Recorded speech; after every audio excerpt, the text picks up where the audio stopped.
주님은 나의 최고봉이라는 책을 쓴 오스왈드 챔버스라는 분이 그분이 쓰신 일기에 다음과 같은 내용을 적었던 적이 있습니다.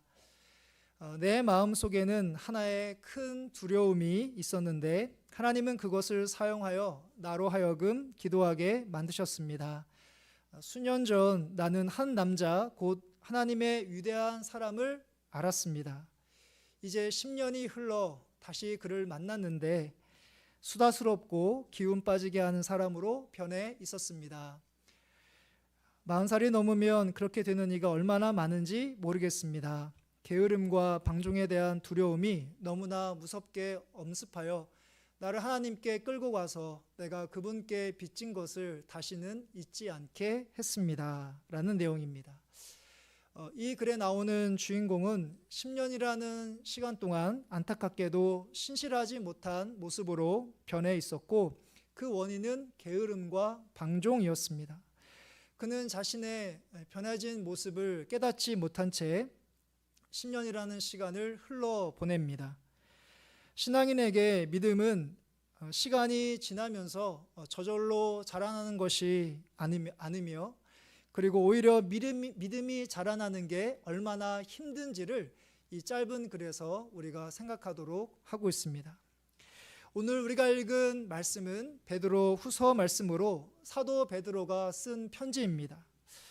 오늘 말씀에서 사도 베드로는 우리가 영적으로 성장하기 위해서 어떤 것에 우리가 초점을 맞춰야 되는지 가르쳐주고 있는데요. 가장 먼저 굳센 데서 우리가 떨어질까 조심하라, 삼가라 라고 우리에게 권면합니다. 17절의 말씀을 보시면 그러므로 사랑하는 자들아 너희가 이것을 미리 알았은즉 무법한 자들의 미혹에 이끌려 너희가 굳센 데서 떨어질까 삼가라.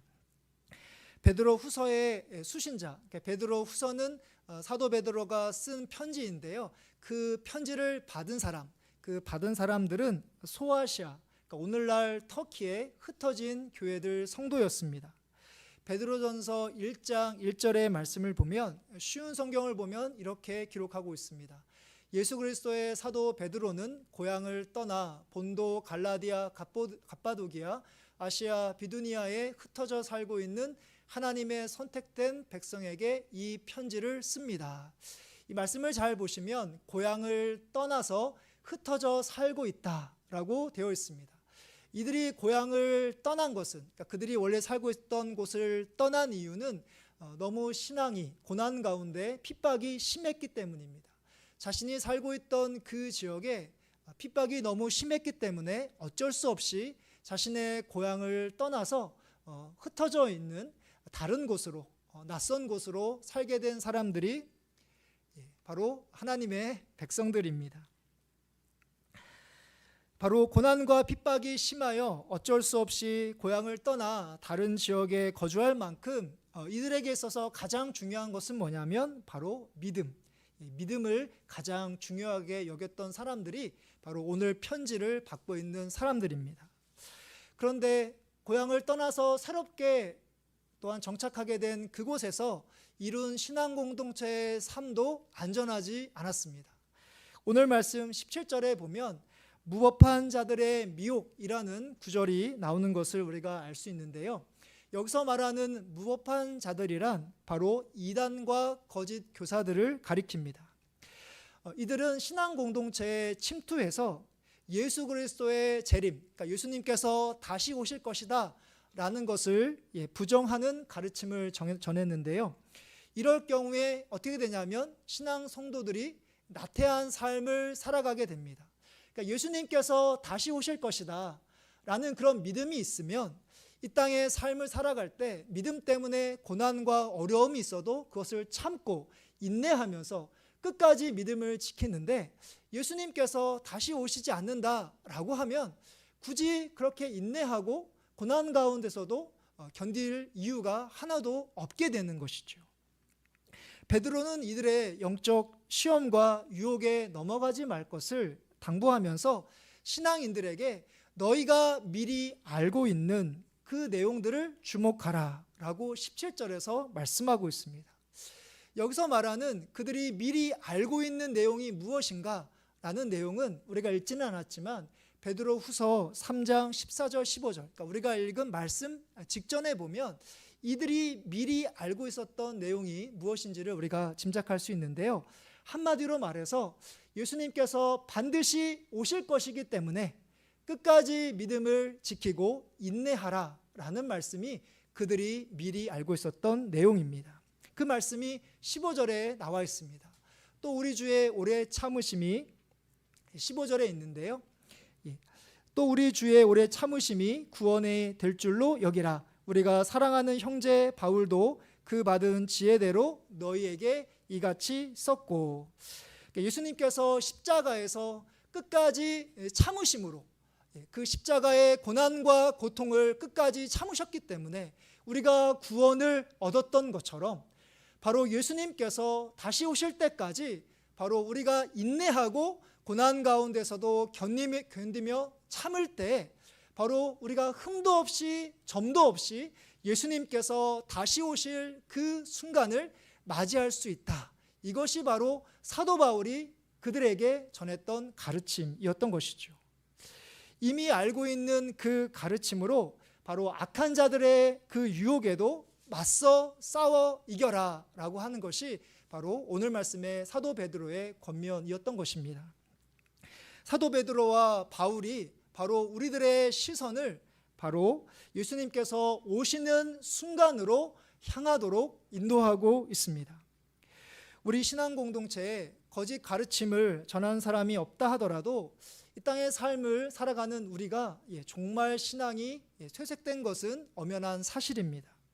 우리뿐만 아니라 수많은 신앙인들이 바로 예수님께서 다시 오실 그날을 준비하며 기다리며 삶을 살아가야 되는데 이 땅의 삶이 전부인 것처럼 더 많은 것을 소유하려고 하고 이 땅에서 더 많은 것을 얻으려고 하고 누리려는 삶을 살아가고 있는 것이 바로 우리들의 현실인 것이죠.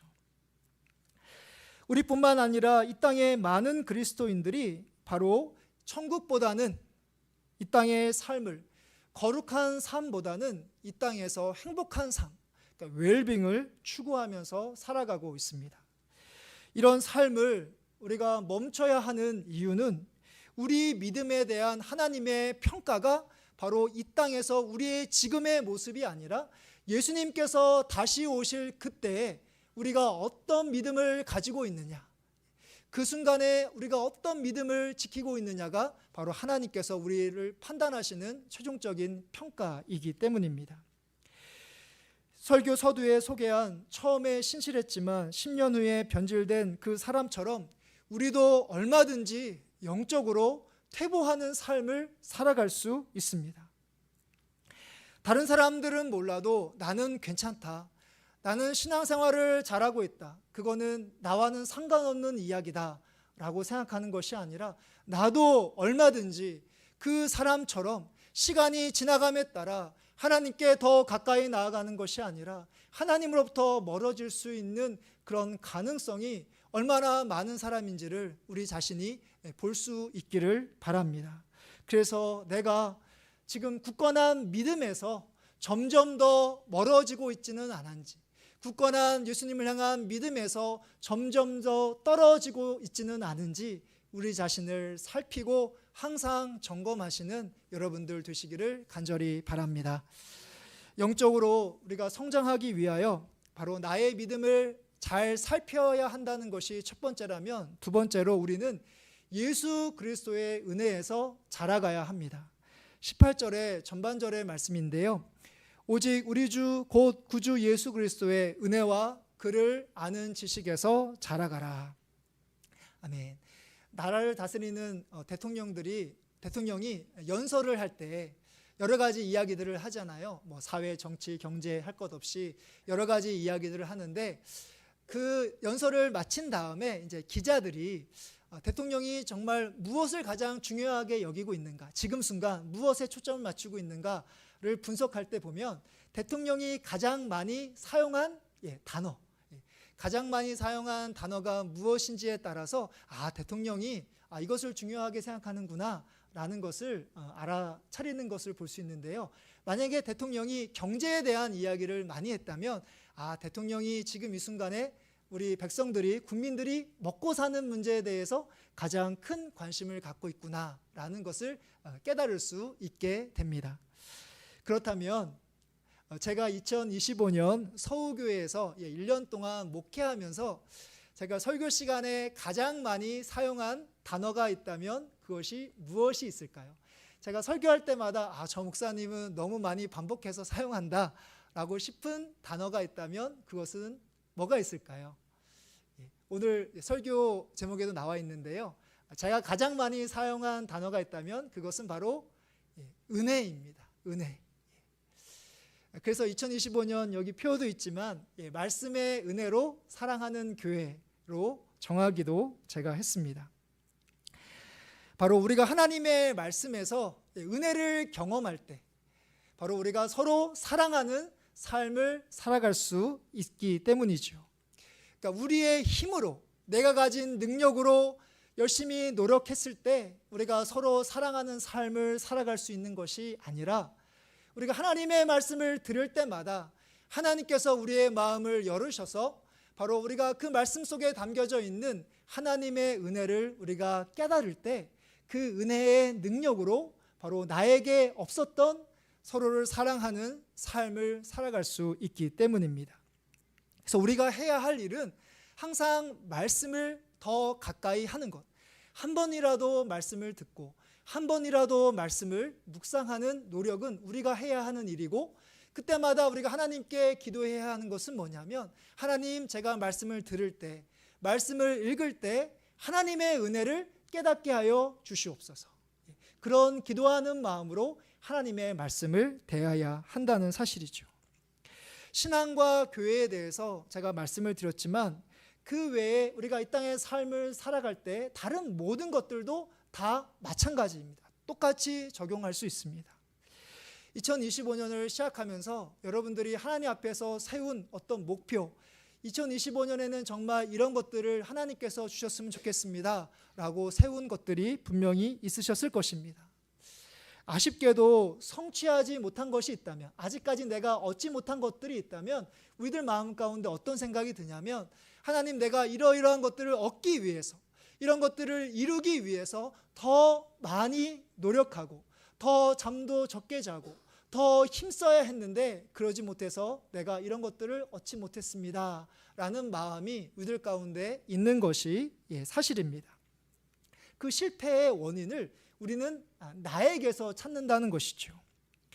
물론 내가 부족했기 때문에, 내가 더 열심히 노력하지 않았기 때문에 우리가 그런 것들을 얻지 못할 수도 있지만, 내가 가지고 있는 것보다, 내가 가지고 있는 열심과 노력보다 더 중요한 것은 뭐냐면 바로 하나님께서 우리에게 베풀어 주신 하나님의 은혜입니다.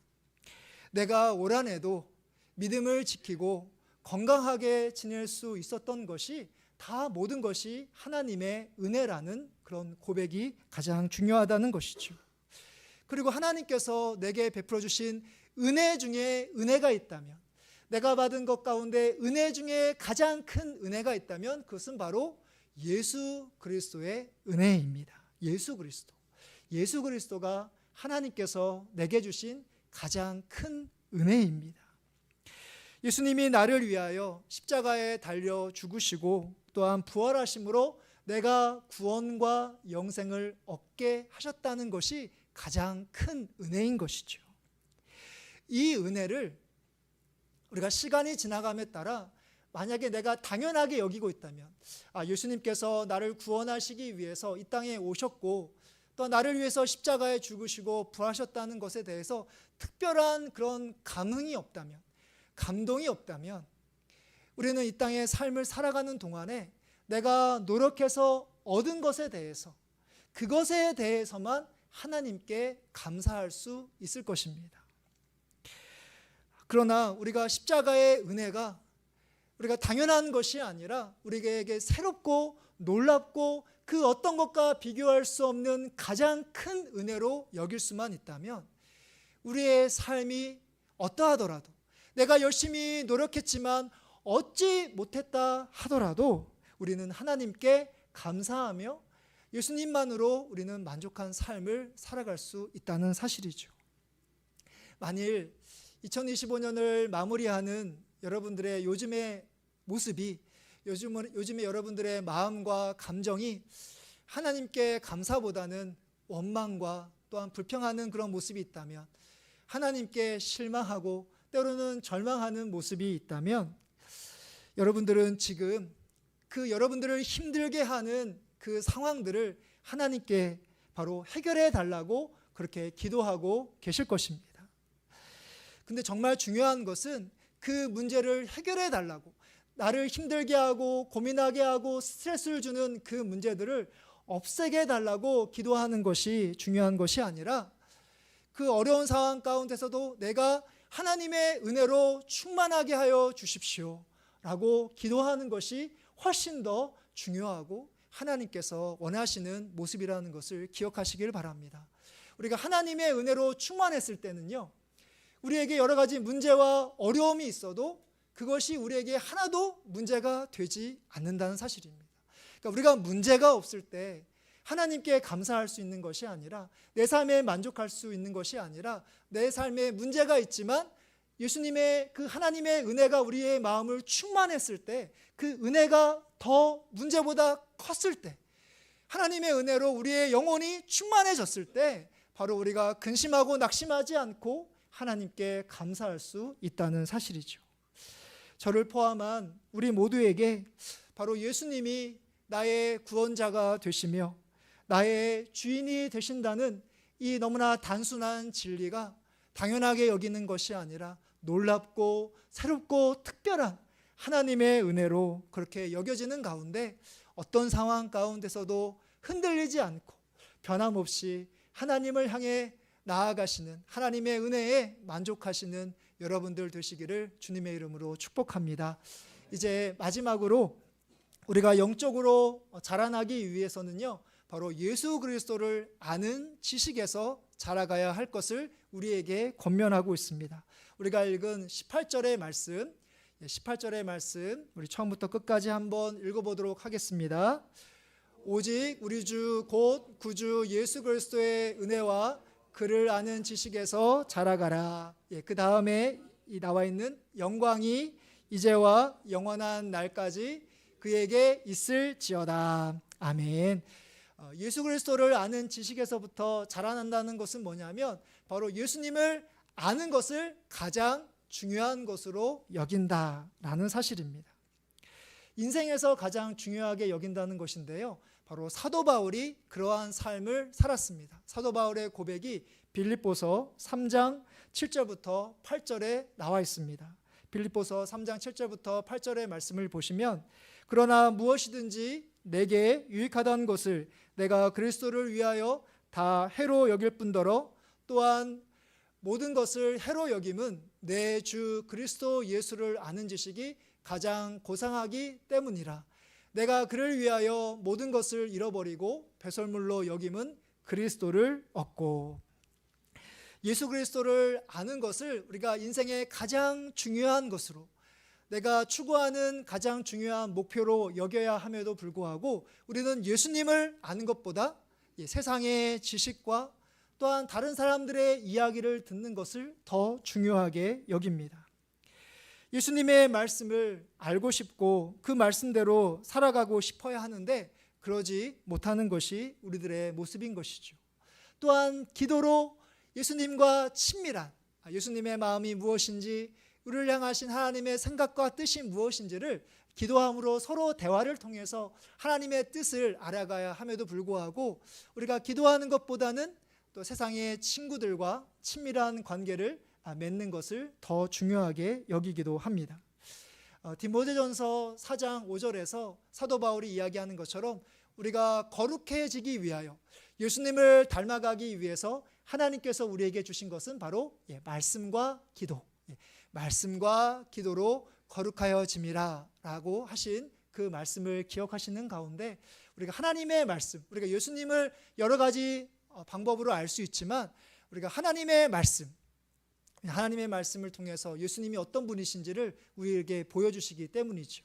또한 기도를 통해서 하나님의 뜻이 무엇인지를 알 수 있기 때문입니다. 그래서 말씀과 기도로 하나님을 알아가시고 예수님을 알아가시는 그런 일에 힘쓰시는 귀한 믿음의 성도님들 되시기를 간절히 바랍니다. 이제 말씀을 마무리하려고 합니다.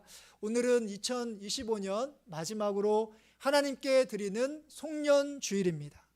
올 한 해를 돌아보면서 내가 그래도 올 한 해는 작년보다 더 믿음이 자라나고 성장한 것 같다라고 생각하시는 분들이 있다면 교만하지 마시고 계속해서 그 하나님의 은혜 가운데 하나님을 섬기는 삶을 살아가시기를 바랍니다. 또한 2025년을 돌아보면서 내가 아쉽게도 성장하지 못하고 성숙하지 못했다면 실망하지 마시기 바랍니다. 결코 낙심하지 마시기 바랍니다. 아까 제가 말씀드렸던 것처럼 우리의 믿음에 대한 최종적인 평가는 지금의 모습이 아니라 예수님께서 다시 오실 그때 우리의 믿음이기 때문이죠. 그래서 오늘 말씀을 기억하시면서 바로 예수님의 은혜, 십자가의 은혜와 예수님을 아는 지식에서 계속해서 자라가시고 성장하시는, 성숙하시는 우리 믿음의 성도님들 되시기를 주님의 이름으로 축복합니다.